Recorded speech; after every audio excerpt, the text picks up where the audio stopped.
9. 상대를 알고 나를 알면 100번 싸워도 위태롭지 않다.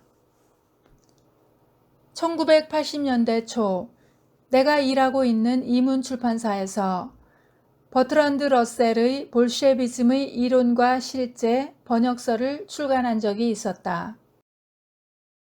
정부의 출판 담당 부서에서 좀 들어오라고 했다. 공산주의 비판서인 줄은 알겠는데 이론을 소개한 부분이 공산주의를 찬양하는 것이니 이대로는 팔 수 없다는 것이었다. 아무리 설명해도 마이동풍. 그래도 이런 책을 사람들이 읽어야 한다는 생각에 독자들이 문맥을 잘 파악하여 읽어주기만을 바라며 몇 군데의 이다를 아니다로 변조하여 바꿔치기를 했다. 그러나 이 때문에 역자 문종복 교수는 교수님, 번역이 이상합니다 라는 학생들에게 저간의 사정을 일일이 설명하셔야 했다. 그 후로도 이 책은 상당 기간 금서 목록에 올라 있었다. 왜 약간은 황당했던 옛 이야기를 끄집어내느냐 하면 이래서야 어떻게 공산주의를 이기겠는가 하는 생각이 들어서이다. 그때 젊은이들은 숨어서 일본어로 된 마르크스의 저수를 학습하고 있었는데 비판서마저 이론을 소개했다는 이유만으로 출간을 못하게 하는 것을 보면서 지피지기면 백전불태라는 손자병법의 말이 절로 생각났었다. 지금은 사정이 바뀌었을까?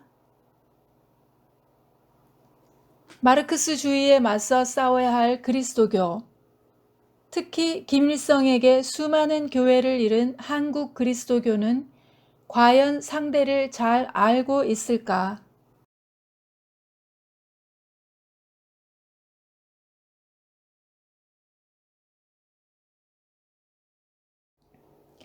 전체주의에도 국가사회주의, 군국주의, 종교적 신정체제 등등 여러 종류가 있다.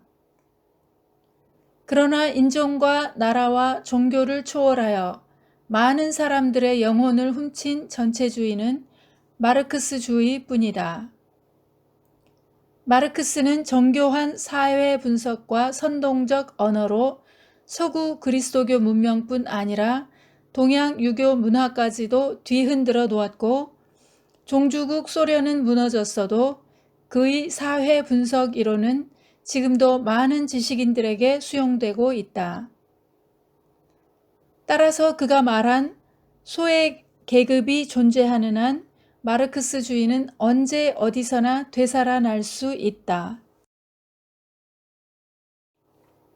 이런 힘은 마르크스주의가 유사 종교인 데서 말미암는다.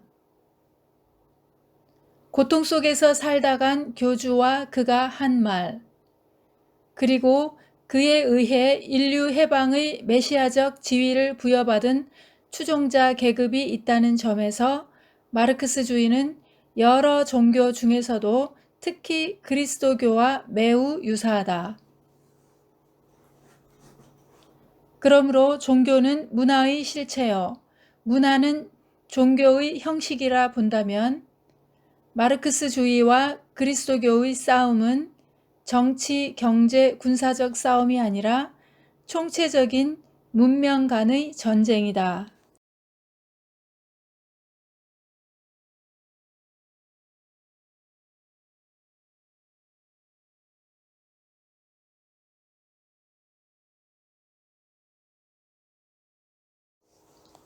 이 싸움이 힘든 것은 마르크스가 예수를 유혹한 마귀처럼 성경을 활용하여 자신의 이론을 구축했기 때문이다.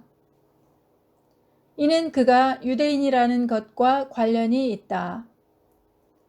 그는 자본주의를 비판하면서 신학적 원죄가 있듯이 경제학적 원죄가 있다고 했다.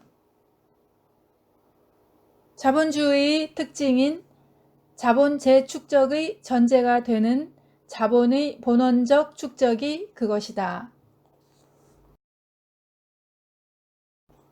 그에 의하면 신학적 원죄는 인간이 이마에 땀을 흘려야 빵을 먹을 수 있는 이유를 설명해 주고, 경제학적 원죄는 그럴 필요가 없는 자들이 왜 생겨났는지를 설명해 주는데, 아무튼 이로 인해 부를 축적한 계급과 자기 자신의 피부 이외에 팔 수 있는 것이라고는 아무것도 가지지 않는 계급이 생겨나게 되었다는 것이다. 이 두 계급이 바로 부르주아지와 프롤레타리아트이다.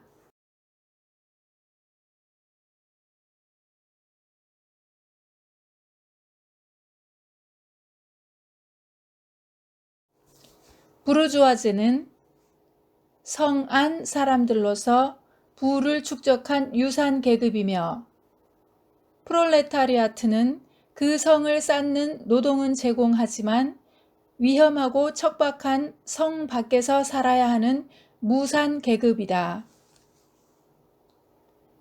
부와 권력을 가진 이들이 이렇게 성을 쌓고 사는 것은 형태를 달리하여 지금도 존속되고 있다. 아무튼 그는 이런 중세의 일상 언어를 사회학적 언어로 변환하여 자본주의를 공격했다. 그런데 바로 여기서 섬뜩한 한기를 느낀다. 혹시 그의 폭력혁명론이 가나안의 성안 사람들을 진멸한 여호수아의 성전에서 영감을 얻은 것은 아닐까 하는 생각이 들어서다.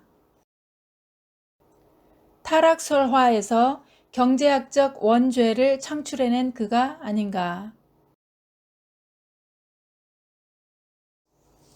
이집트를 탈출한 히브리인은 당시 근동에 널리 퍼져 살던 하층 계급, 하비루 중 한 집단이다. 혈통이야 어떻든 이들은 종살이하던 사람들, 곧 무산 계급이다. 그런데 이들이 하나님의 백성이 되어서는 젖과 꿀이 흐르는 약속의 땅에 진입하여 성을 파괴하고 성한 사람들을 어린아이까지 돌에 맺혔다. 유대인의 아들 마르크스가 이를 몰랐을 리 없다. 그가 지금까지의 모든 역사는 계급투쟁의 역사다라고 했을 때 그 역사에 이 전쟁이 포함될 것은 자명하다. 이 전쟁은 십자가에 달리신 예수를 믿는 그리스도인들에게는 늘 걸림돌이었지만, 온 몸에 무산 계급의 절망과 분노와 증오가 젖어든 마르크스에게는 걸림돌이 아니라 세계 자체의 원리로 각인되었을 것이다. 그와 동시에 모든 족속의 복의 근원으로 부름받은 하나님의 백성도 인류를 해방시킬 메시아 계급, 프롤레타리아트로 치환되었으리라 추측된다.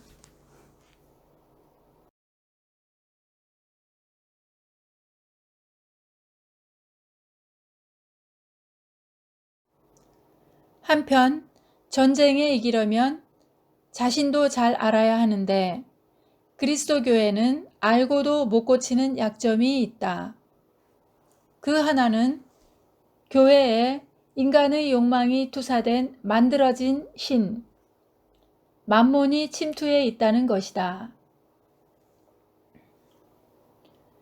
가시관 대신 금관을 쓰신 예수를 경배하는 교회는 마르크스주의자에게는 성을 쌓고 부귀 영화를 누리려는 성안 사람들과 다를 바 없다. 그리스도인들은 자본주의도 유물론의 일종임을 알아야 한다. 자본주의와 이를 뒷받침하는 교회, 마르크스에게는 타도해야 할 주적이 명확했다.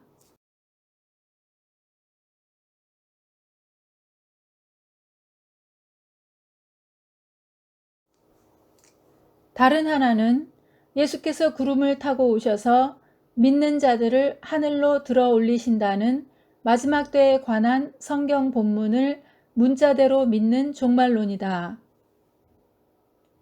마르크스주의에도 종말론이 있다. 하나님의 나라에 상응하는 공산국가가 그것이다. 그런데 그리스도인들은 땅을 포기하고 하늘로 올라가려 하고 마르크스 교도들은 땅에서 그 꿈을 실현하려 한다. 이들은 죽음이 끝이라고 믿는다. 꿈의 실현이 요원하다는 것도 안다.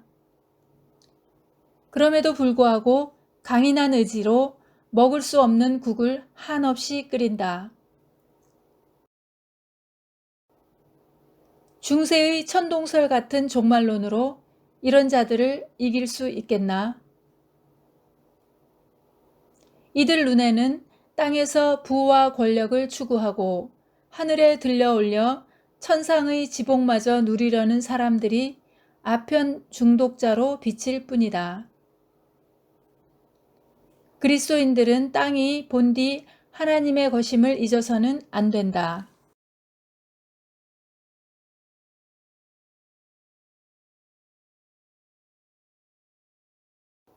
그렇다면 희망은 어디 있는가?